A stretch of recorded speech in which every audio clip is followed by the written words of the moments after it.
Okay, I got some more harassing texts. And a party may wonder, why don't I just block the individual that's sending me the text? Well, I'm intentionally trying to show the mentality of a person that I've been trying to report for years to get something resolved. So before I go into the text, I just want people to really realize who we're dealing with and the things that have been done. I have a list, just one moment. And most of the parties, keep in mind, that are doing this harassment are openly supporting Jason. Openly. They say it when they're called, they state it in their text, so that's like he's behind it.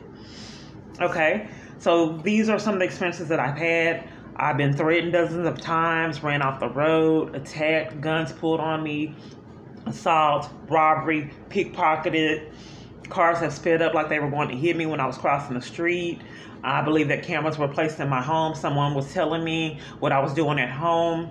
I believe that he's dangerous. He's had used police to enforce his abuse and cover for the crimes. I haven't had investigation for any of this.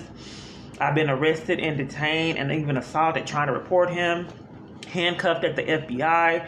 The police were so corrupt and out of control, they would come, interrupt me getting services, interrupt me asking for domestic violence assistance or even getting support at a domestic violence group, and arrested me there, drugged me out of churches, begging for my life there. Blacklisted me from having anything at all to do with the domestic violence situation ever since they drugged me out of the organization. Well, not drugged me out, but arrested me at New Beginnings in Garland, Texas. Ever since I've been arrested there, they completely blacklisted me from getting any services.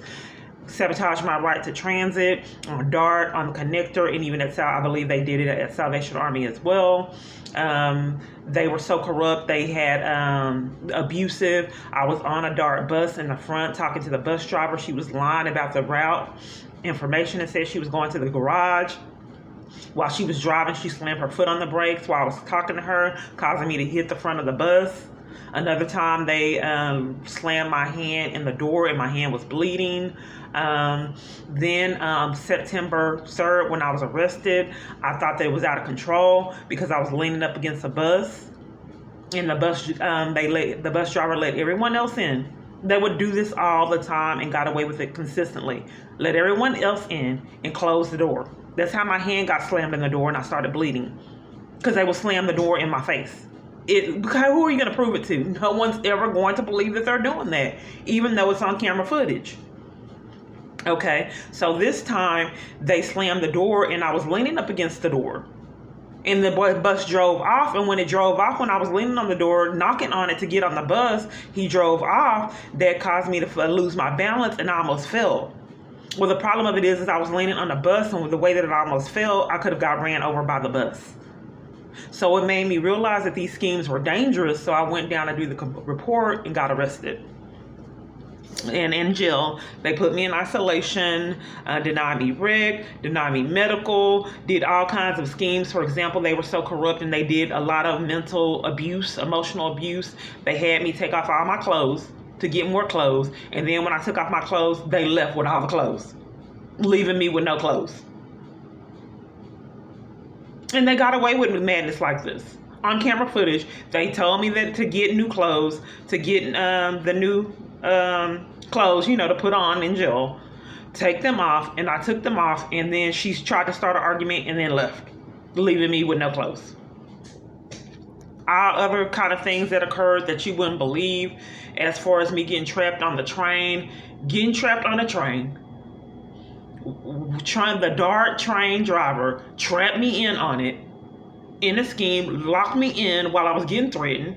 These situations are terrifying. I did not know if I was going to live through this. The police come cover for it, and they're so corrupt that I was arrested at DART for trying to do a complaint. They were so corrupt, they sabotaged my right to go to court, saying that I wasn't mentally fit to stand trial for a misdemeanor. That's when I had to try to do the complaint because I felt my life was in jeopardy by the bad behavior of these bus drivers. So Lindsay interrupted that. And I had all this chaos in jail. They said that I wasn't competent to stand trial. Had me go through all this chaos when all of it was on camera footage. multiple parties, all they had to do was just review the camera footage. That's all they had to do, the body cam footage. No one would do it. Then I still was, after all that chaos, I still was denied my right to go to court. At the mental hospital, they were abusive. They mistreated me and had schemes to mistreat me there and abuse me emotionally. They also, I was bleeding there. They denied me the right to have a Band-Aid. They pretended like they couldn't find my vein there, and kept playing games with getting blood there. So I told them at that point that I was not going to give them blood. They denied me case management and assistance to get into a safe environment, social worker services, to get housing and all kinds of other services, any assistance to combat the corruption. They covered for it. I told them I wanted to relocate and move to Terrell. That's where it was. Could I get housing? And they denied it. And multiple other parties had assistance with that. They wanted me to go all the way back to the bridge, and Dallas forced me to go there. I did not want to go to the bridge. They were abusive. They also pushed and shoved me trying to get services at the bridge, and forced me to leave, and denied housing and multiple other services, leaving me trapped in this abuse on the streets. Like I said, initially the police used to come personally and interrupt this. When they started incriminating themselves, they started enlisting the businesses to help them get away with their crimes. All of this leading up to these texts. And don't forget about the schemes with the 255th District Court to sabotage my rights as a parent illegally, playing games. And not only are they putting me on supervised visits, they're denying me access to that too. I really love my children dearly. That's why it's being done. He's trying to hurt me and kick me below the belt where it hurts, intentionally, on purpose. The smear campaign, using all these techniques to slander me so he can get away with these crimes. Okay, I do believe whoever's doing this is a threat and not safe by being able to enlist the government, prevent me from protection orders, from any advocacy or support to escape his abusing government power to the degree of stealing food stamps, keeping me from funds financially at my own bank account, stealing them, child support payments, depriving me of the right to restart Social Security benefits. I believe that he's not safe. And this is a text. Let me just shut up. That went down. Okay.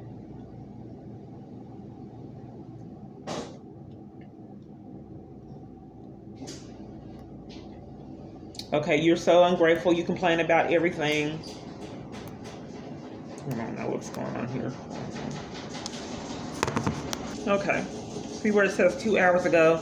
I'm washing, so I apologize. It's quite loud.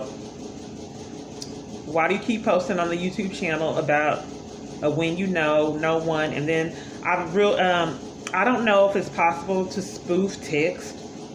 They're so corrupt. I have no clue what's going on, but do you see the B and then believes? That's happened multiple times with multiple different parties.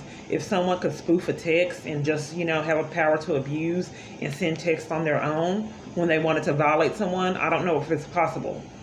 But you see the B and believes anything you say. Why not one viewer is on your side. And then it says like you and hung up. See how entitled you acted on the phone with Avis. That's why people do. You are a dude, and I think that's the B word. Let people talk. You don't have rights except something. And I have understand how I realize now what they do. They try to interrupt and then do these things so that I don't have evidence and get nowhere on the call. They're trying to take control of the call, and I'm trying to regain the control of the call. And they have much more power than I do. All they have to do is continue withholding me information like they've been doing for years and disconnect the call like they've been doing and sabotage me education to cases and multiple other things. And then see how entitled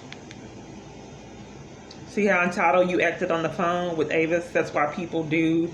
You are a dude. I'm sorry, I already went through that. They have told you a million times you have to go in person, stop acting. See how that acting, and then G, stupid. Michaela does not want to see you until you get your mental illness in check and start taking your meds. She does not want to see you. You don't have rights, none. You don't have rights, none. Okay, sorry. I'm looking from another device, so I sent the video of Jason to Shantae, the lady's phone number from the family court. And then it's posted. See how that happened again? And followers called her, "You get everything you deserve." So this man is able to get away with all this chaos. Break into the home, set up cameras that the police will not investigate, get to tell me what I'm doing at home, get away with it, keep me from going to court, my constitutional right to go to court, to defend myself against these false arrests, arrest me trying to report him, handcuffing me at the FBI. I can't be the only one that thinks that this is a major threat and someone needs to get involved and do something.